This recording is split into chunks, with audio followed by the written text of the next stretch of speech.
Check it out, aquaponics update.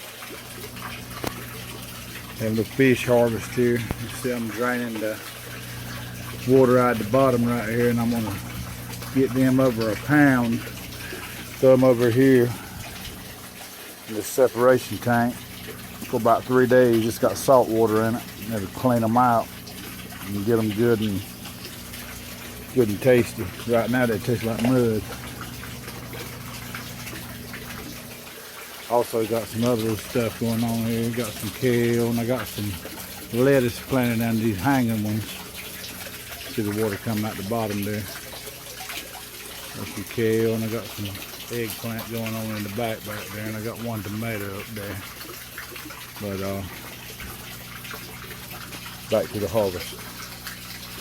Check it out. I got about 15, anywhere from half a pound to a pound. A couple good sized ones in there. Should be some good eating. Till next time.